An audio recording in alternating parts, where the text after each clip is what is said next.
and everything like that. And then I also became the clinical and program director of a rehab facility, a residential facility for individuals suffering from substance use disorders. And so saw a lot of like kids, teens, as well as like parents, families, couples, everything under the sun. And now currently I work in private practice, so I just see pretty much everybody just as a therapist. I see kids suffering from trauma, I see adults, couples, families, adolescents, eating disorders, personality disorders, anxiety, depression, PTSD. Again, there's really not much I haven't seen, so you can't really surprise me or shock me. So a lot of what's really important, and over the course of all that experience, a lot of what I've noticed is the most confident kids, the most confident individuals grow up to be more resilient individuals. And what is resilience, right? So resilience is a really common buzzword I think we're hearing a lot of, but resilience is really just focused on how do we bounce back from difficult situations, right? We have a tough, tragic incident in our life, or even just like a tough break, tough luck, whatever it might be, a tribulation from God even, right? How do we bounce back from that? And how do we come back and be better, right? So kids who have lower resilience become adults who have lower resilience, in which case, again, when it's tougher to bounce back. Just left for my thing to load here. I like to use the symbol of like a tree. So like building confidence for kids and trying to build up a child's confidence, I like to use the analogy of a tree because I think there's a lot of aspects to trees in this sense that can be like growing a child's self-esteem. So what is self-esteem? So again, just kind of the basics here, where individuals kind of have confidence, sureness, and that they're able to do things, that they're able to accomplish goals, that they're going to be successful, right? And that they go out into the world kind of believing this. It also impacts how they carry themselves within the world. So if you're more confident, you're more able to kind of like, again, make more friends, maybe even be more social and connect with people, do better at your job because you believe that you can do these things. For kids in confidence, what we see is, again, they're building more relationships, friendships, things like that. Maybe they're even like going out of their comfort zone and trying new sports or trying new things, right? Even food sometimes can take a little bit of confidence, I think. And so kids are very adventurous. You'll notice that in a more confident child than in a not confident child. So that's super important as well. It impacts what they believe about themselves. So if you hear your child using a lot of like negative self-talk, I'm so stupid, I'm not smart enough, I can't do that because people don't like me, this and that, this is when we start to notice maybe a child has lower self-esteem, lower confidence, right? Whereas if they're like, oh yeah, I can do that because I'm smart, or yeah, I can do that because I am strong, like that's a very confident kid. So these are just little things to kind of pay attention to. Also, just like umbrella statement, I'm sure that we know parenting is the hardest job in the universe, like the hardest job in the universe. We're all going to make mistakes, and that's totally fine.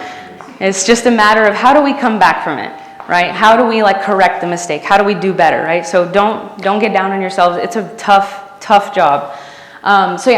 So let's go into our tree analogy here. Oh, sorry, last thing. There's internal self-esteem versus external self-esteem. So like internal is more like what they think about themselves just based on how they feel about themselves and what they perceive themselves to be. Whereas like external self-esteem is like what people are telling them. If your parents are, showering them with positive things or again, maybe negative things like that. So there's internal and external. So the very first step, we want to plant the seed. So planting the correct seed for our child can really give us the opportunity to grow the correct type of tree, right? The positive self-esteem tree. So using words of encouragement, support, appreciation, you decide what seed you plant.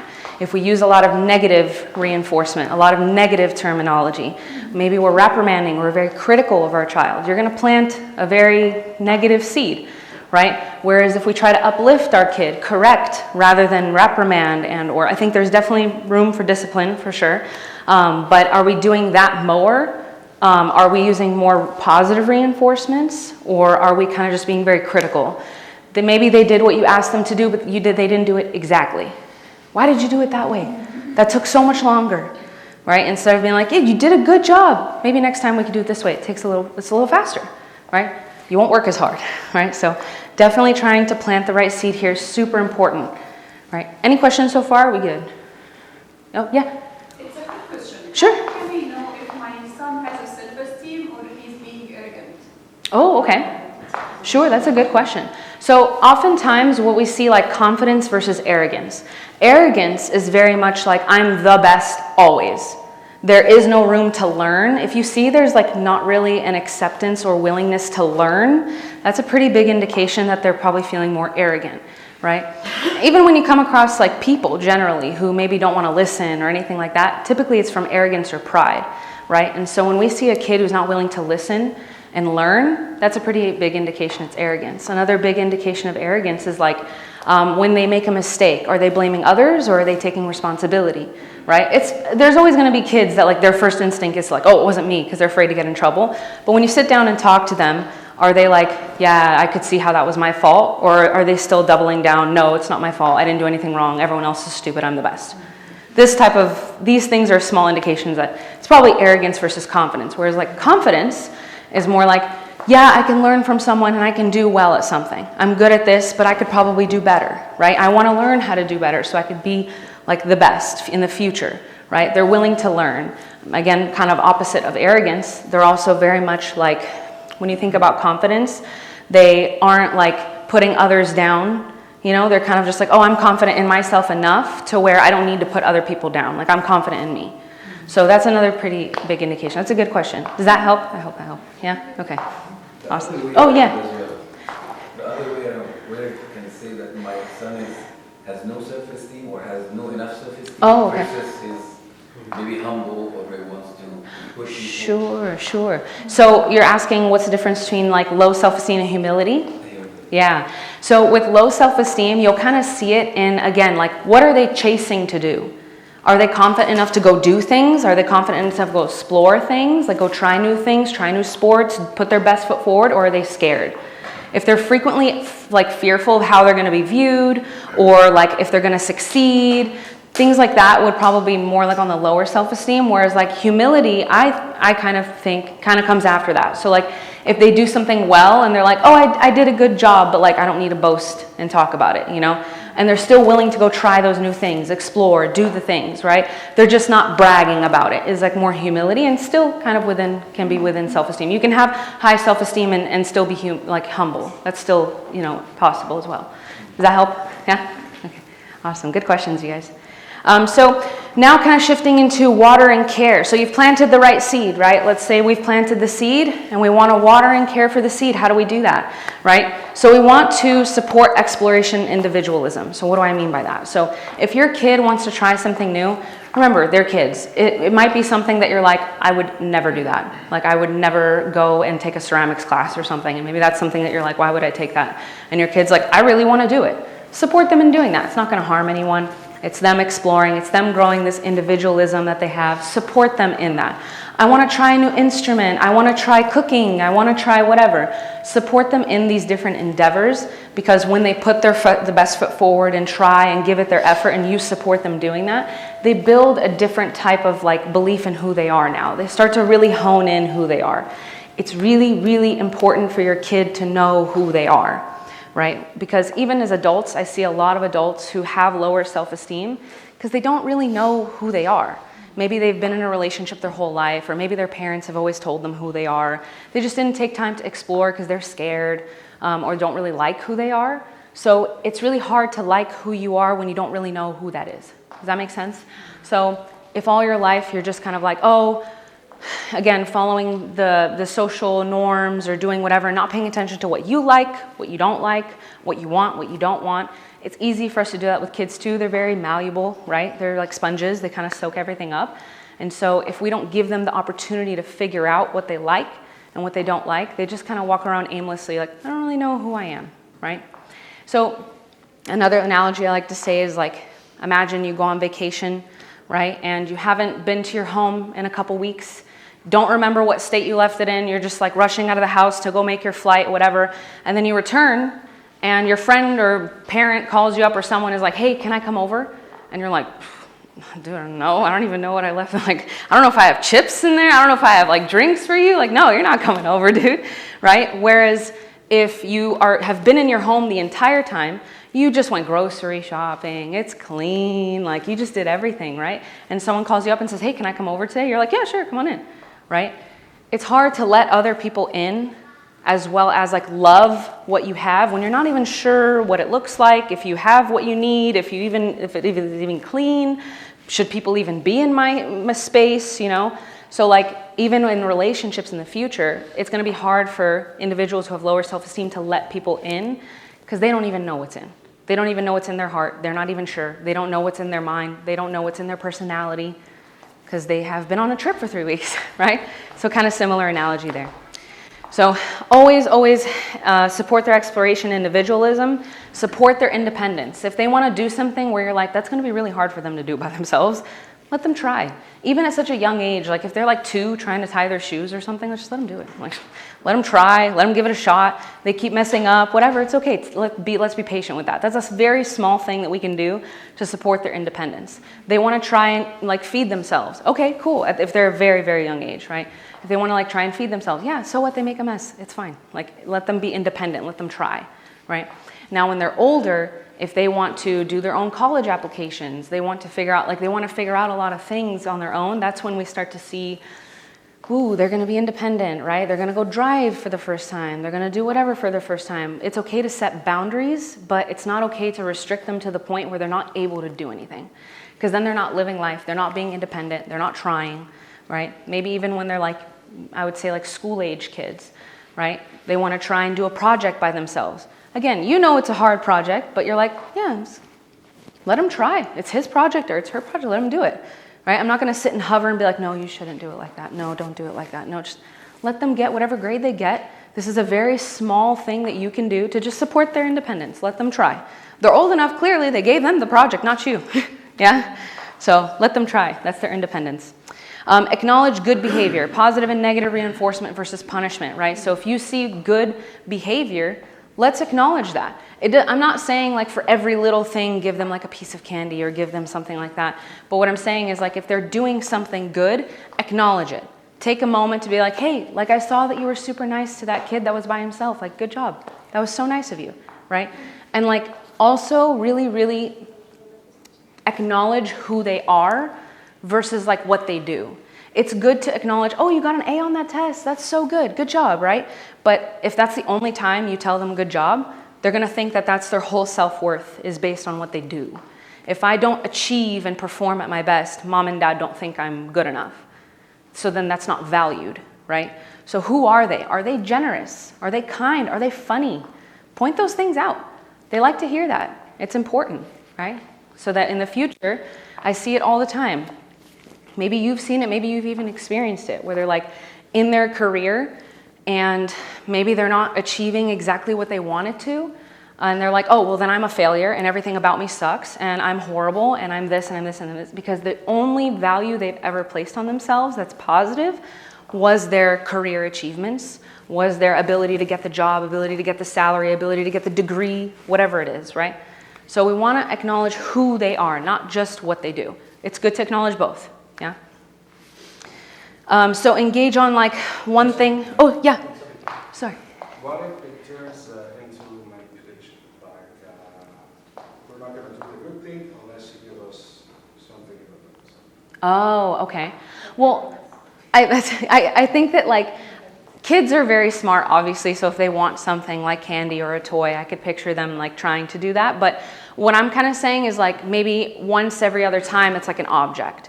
Not necessarily every time it's an object. Sometimes it's just words, right? Where it's like, I saw that you did that, like great work. Instead of like, oh, here's this, like, oh, if you do this good thing here, you'll get this. Oh, if you, we don't want that, right? So, because every time they're going to expect it. They're going to know, oh, okay, like I'm going to get this if I do it this time. Because every time mom or dad gives me a toy or mom or dad gives me a candy or whatever. So I'm going to do the right thing because that's what I get. Also, something key to remember is a lot of these things are training wheels in the sense that like, when people grow up, right, they learn how to do this stuff. They learn how to make the right moral choices without needing that kind of a reward. This is just for us to guide. The rewards are just for us to guide them on their way to make the right moral choices. Does that make sense? So it's okay that we give them a reward, but it's not necessary every time. And even telling them, like, I'm not going to give you a reward every time. You should know how to do the right thing, right? We should be working together to do the right thing. And also involving God is important, right? So directing them like, right, we want to do the right things like Jesus taught us or like God taught us, and bringing them back to the Bible can help us really like hone in what are the points, what makes a good person, quote unquote, in God's eyes, right? And having that be the focus rather than like the toys, the objects, the things. Yeah. And sometimes you can wean them off of it. So if they're really little, the toys, the objects are going to be kind of necessary because they're young, right? But if they're much like maybe elementary school age, you can start weaning them off and just focusing on here are the biblical things that we want to bring back to God. Here's why we want to be a good person, right? And so we don't always need toys. The toys, the reinforcements, those things are just supposed to be replaced with heaven later. Yeah, God willing. Yeah, sure. How many times should let him try on his own? Because you know what, just wait, let me show you my own way. Yeah. So I think that letting them try maybe like a couple times, if it starts to become like, okay, they're getting really frustrated, they're getting very angry, they're like, maybe you're just like, we're not moving in any direction now, they've just given up. That's where I think it's like, hey, like let me step in and be like, hey, I'm noticing that this has been really hard, do you want some help? Ask them if they want help first, right? And then just be there to guide. Let's not take over, because I know that's everyone's like, a lot of us, our initial reaction is like, let me just do it, right? So maybe be like, can I help? How can I help? And if they're like, oh, I'm struggling with this, you know what I think would help? This would help. Let's do it together, right? Let's be collaborative. Yeah, does that help? Yeah, well, what about the one that, for example, pick and choose when he asks for help and when not? For example, I want to be spoiled, I want to eat, so feed me, but I'm going to do my homework in my own way, just leave me alone, for example. Something like that. Oh, so you mean like they pick and choose like When if they ask for help, yeah, like and when not, and if I don't offer help, just leave me alone, but now I need help, you come. if you don't mind my asking how old, because it kind of makes a difference. He's going to be 5. Okay. He's still little. That's okay. So I think that when it comes to like that age group, and I know this is going to come out, not everyone wants to watch their kid fail. Sometimes you need to let your kid fail. Failure helps teach your kid a lot of things, more, oftentimes even more than success. And if they come back and they're like, I didn't do good on this homework, like I actually did really bad, and you see it and you're like, you know what, next time, like let's ask for help. Like I could have helped you do these things and we could have done it together and you could have gotten a good grade, right? Sometimes I still think it's good to offer, obviously because he's very little. So offering is important, and maybe even like sitting with him and just kind of like, like, hey, what do you want to do here? Oh, okay. And even if you know like that maybe there's a better way to do it, you could offer. And if they're just like, just leave me alone. Honestly, it sounds bad, but if it's something where it's like not a test that's like going to determine their whole life, it's okay for you to let them fail. He's 5, it's all good. He's not going to fail out of kinder. I'm pretty sure he'll be okay. Yeah. So just let him fail. He'll come back and you'll be like, yeah, see, we could have done this together. Let's learn how to ask for help.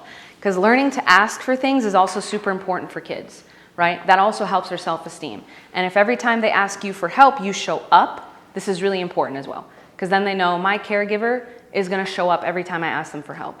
Again, there's always a happy medium. We don't want to show up every single time ready to do everything for them.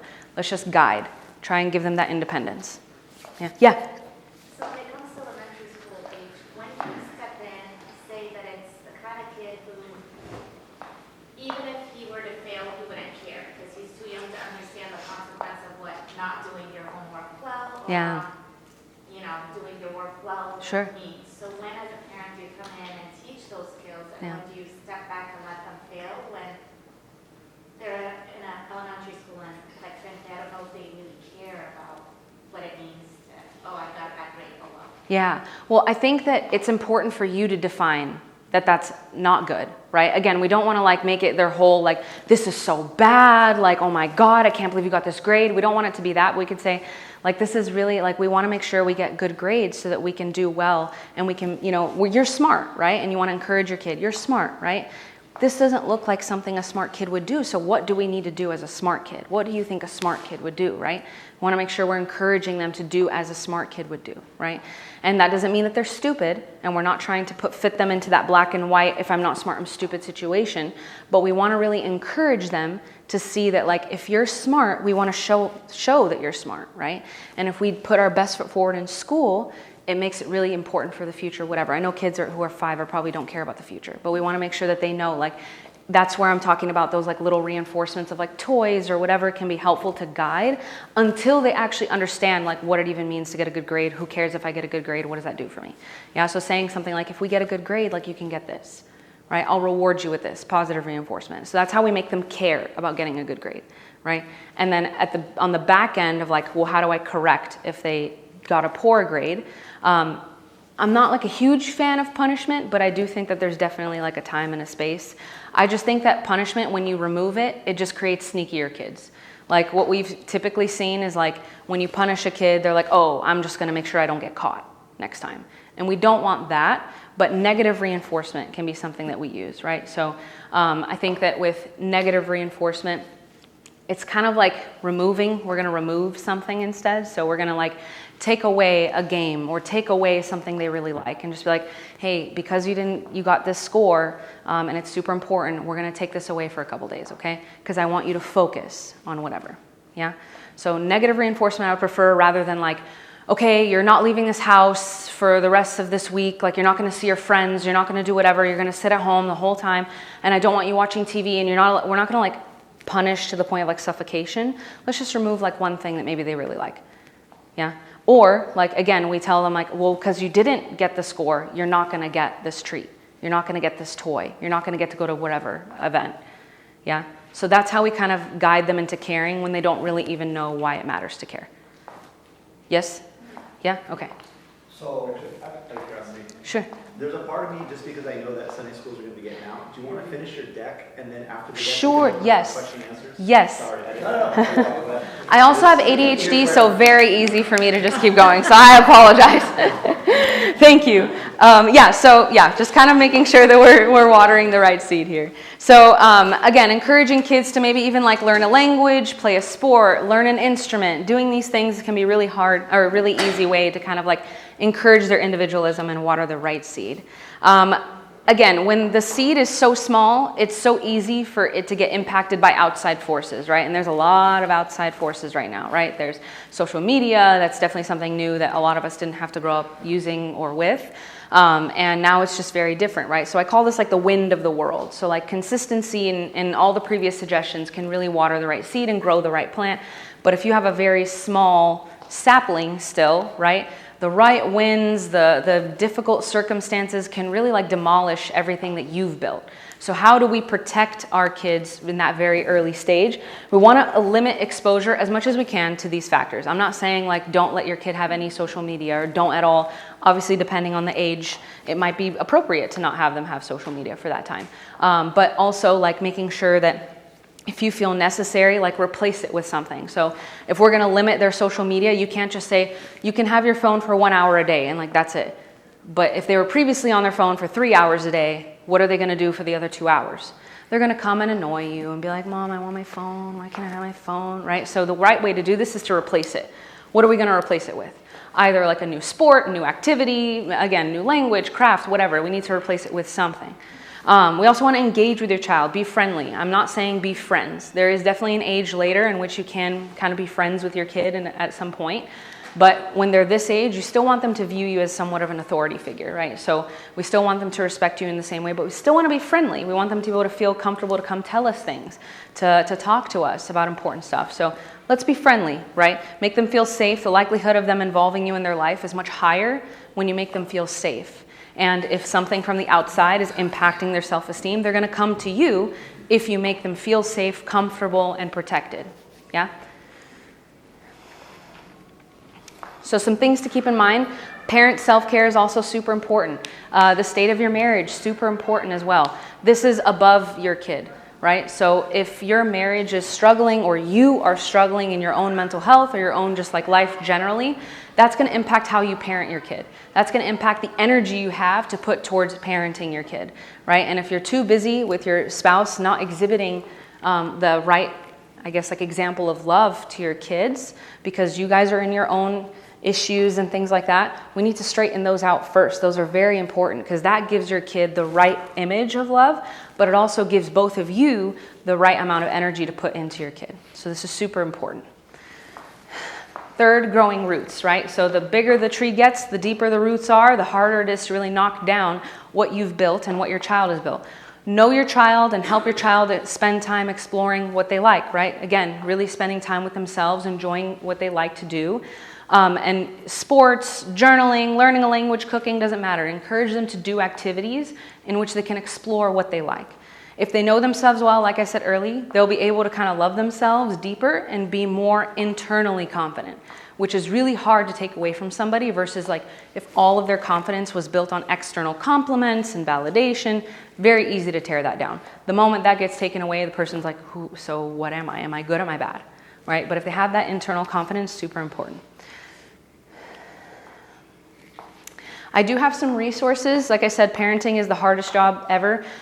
So if you guys have trouble or need help, either couples counseling and or family counseling, or even just like classes here and there that you think would be beneficial for you, there's a lot of resources out there. The number one thing to do is ask for help. There's a lot of things that you can do. There's parent training led by therapists, there's couples therapists, there's so many things that you can do if you need help. Like I said, you shouldn't be doing this alone. And I know that we have God, thankfully, and so we can rely on His wisdoms and His help and guidance, but also like there's external things that God has provided us with and external tools we can use too that can help us be the best parents ever, which I know is everyone's mission.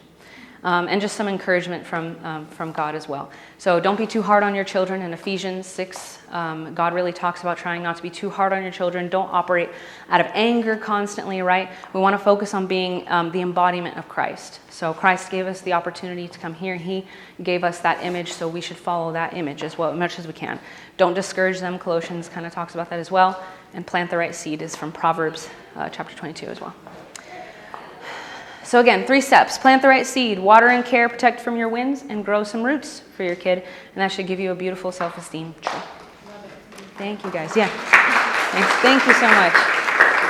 Monica, in terms of, Sure. we were just chatting about resilience. Like Yeah. In terms of resilience, can you speak just a little bit to how do we talk Yes. to our kids about emotions and not overindulging Yeah. in their emotions? That's awesome. Yes, exactly. So when it comes to self-esteem, it helps build resilience, right? So with resilience, that bounce back, I think in today's society, everyone is very sensitive, and it's good to have more like of an acknowledgement of emotions than maybe we did in the past, but I think we've taken it to the extreme now, and everyone over-pathologizes everything. My kid is depressed, my kid is anxious. I'm like, Habibti, he's prepubescent, leave him alone, man. Like, please, he's going through his own war, okay? He's okay. I think sometimes it's normalizing feelings as well. It's not like, oh my God, you're feeling this? That's so bad. That's so sad. If they just like are maybe hurt, just acknowledging, I see you're hurt. This is temporary, right? This is temporary. You're going to feel better in a moment. Let's move on, right?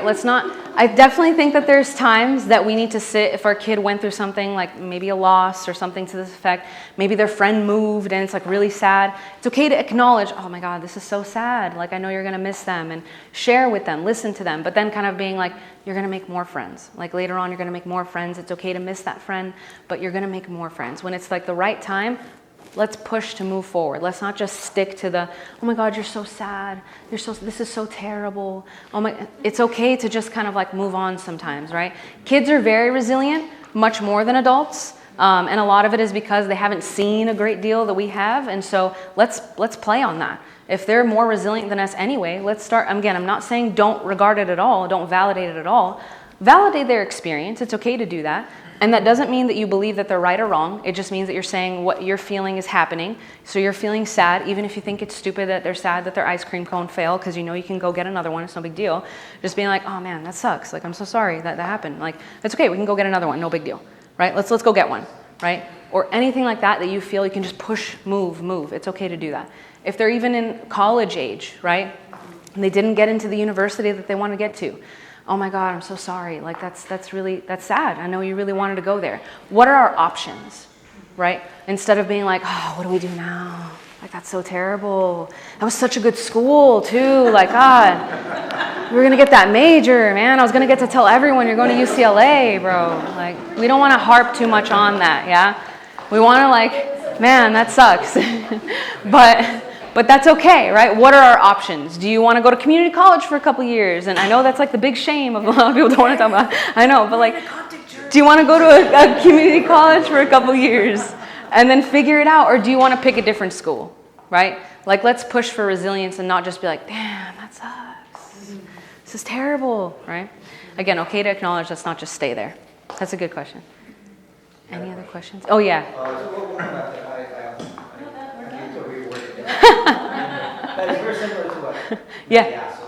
Gotcha. I like to think about encouraging the independence. Yeah. When you see that they're trying to do something, Yeah. just because they want to fit in or they just want to follow their friends. Yeah. And you clearly can see if it's gonna work out well or not, and you see somewhere else where, because you know your kid, Yeah. where they will probably thrive more or Sure. shine more, but you just still want to encourage the independence, Yeah. but still not try to help them, like, how to balance. So I definitely think that there's gonna be kids, like things that your kids do where you're like, oh my God, please don't go blonde. Please don't do it. You're Arab, it's not a good move for us, okay? You're young, you're gonna bleach it in your bathroom, please don't do this. Like there's definitely times where we know that maybe they're gonna do something that's like an outward appearance that like honestly is not that detrimental. Trust me, there's a lot of outfits. I went back to my mom, I said, why did you let me wear this? Like, and not only that, you let me get photographed in this? Are you kidding me? She's like, you wanted to wear those pants, okay? That was your business. So sometimes you just gotta let them have that and let them choose how they wanna look, as long as it's, again, not gonna be detrimental to their life.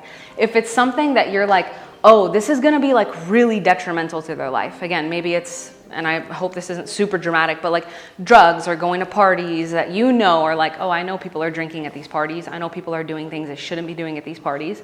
I actually discourage letting them go to that. And I think it's stuff like that where it's like, as of right now, like, I don't think that's appropriate for you to do.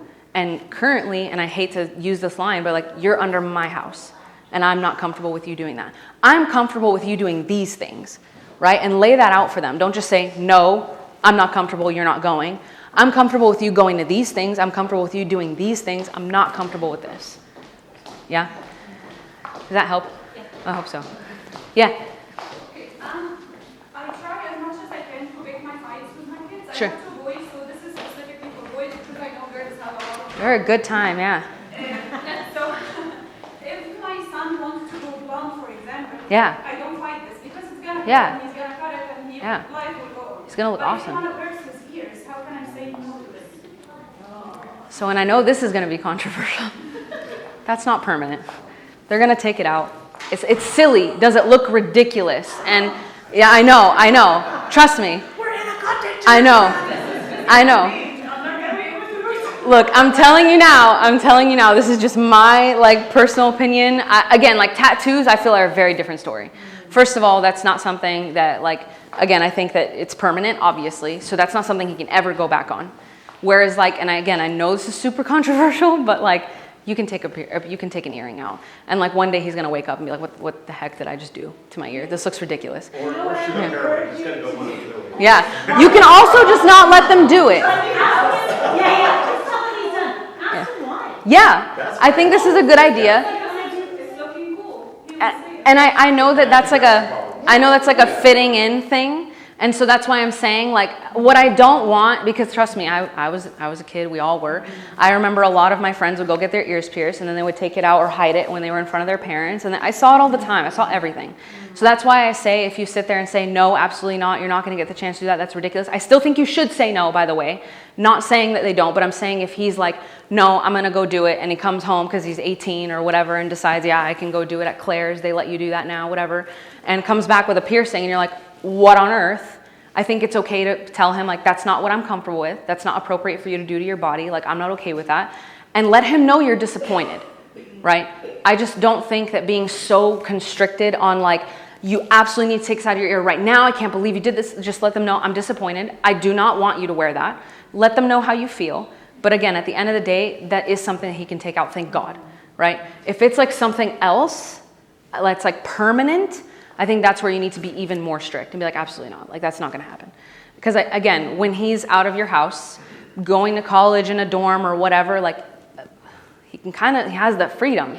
So you want to make sure that he knows like what's appropriate to do and what's not appropriate to do, right? Because if we restrict now and constrict now and say absolutely not, and he's like, well, I still want to do it, he's going to have that opportunity. So what we want to do is focus on the why. Why do we want to do that, right? But also like, I'm not comfortable with it. I would be very disappointed. Let them know ahead of time the negative repercussions. I would be very disappointed. I would not want you to do that to your body for these reasons. And it would really, really impact like how I feel about this relationship. It would make me feel like you broke our trust. I trust you to respect me in this way. And it would really make me feel disappointed, right? Let them know that that breaking of trust is super huge. And if they have that relationship with you where they feel like, man, like I don't want to disappoint my mom, that'd be really bad. It's a high likelihood that it's just going to be a phase. They're going to get over it and not do it. Yeah. Yeah. Sorry, I know that was controversial. I should have prefaced with, this is not appropriate to do, let your kid know. But in the end, yes. I think I'm not a professional. Let's start with that.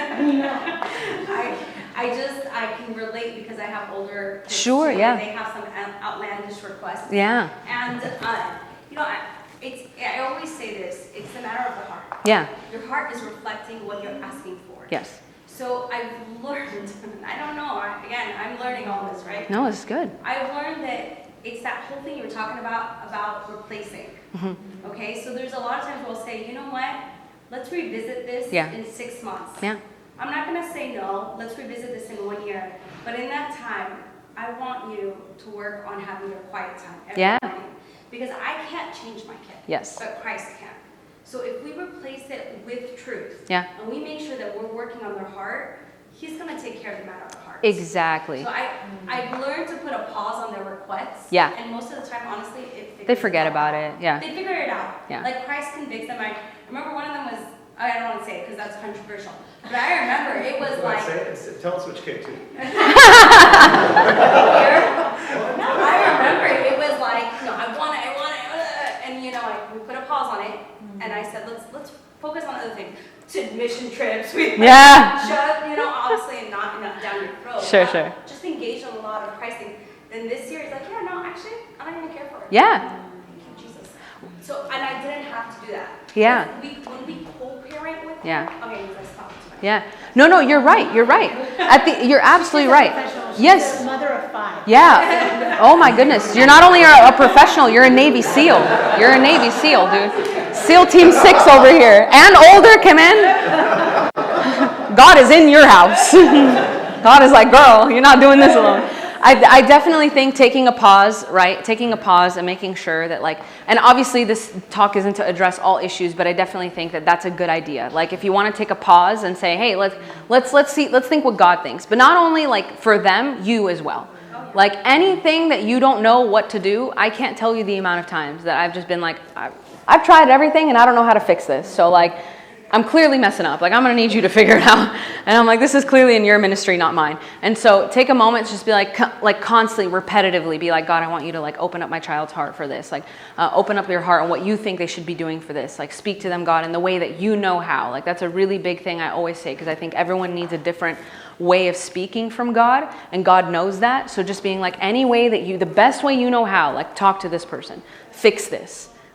Put your will in their heart. So yes, take some time, take a pause, pray, replace whatever they want to do with some time alone with God. I think at the very least, it's going to give them a really good knowledge of the Bible, and definitely redirect them in the right way. So it's a really good question. Anything else? Oh, you guys are awesome. Thank you guys. Thank you guys so much. You guys are great. Thank you so much for your time. I appreciate it. Do you guys pray afterward typically? Okay, cool. Awesome. Let's do that.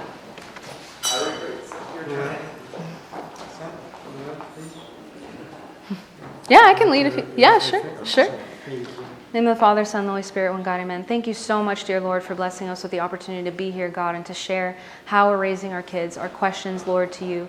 And God, please continuously be in all of our houses as we navigate the most difficult job in the world, God. We know that you've blessed us with these children because you believe that we can do this. And so we place all of our hope, Lord, in you, that you would continue this. Amen. As in heaven, hallowed be thy name, thy kingdom come, thy will be done on earth as it is in heaven. Give us our daily bread. Forgive us our trespasses as we forgive those trespass against us. Lead us not into temptation, but deliver us from evil one. In Christ Jesus our Lord. I'm sorry, I thought you were going to pray after me, so I was like, amen.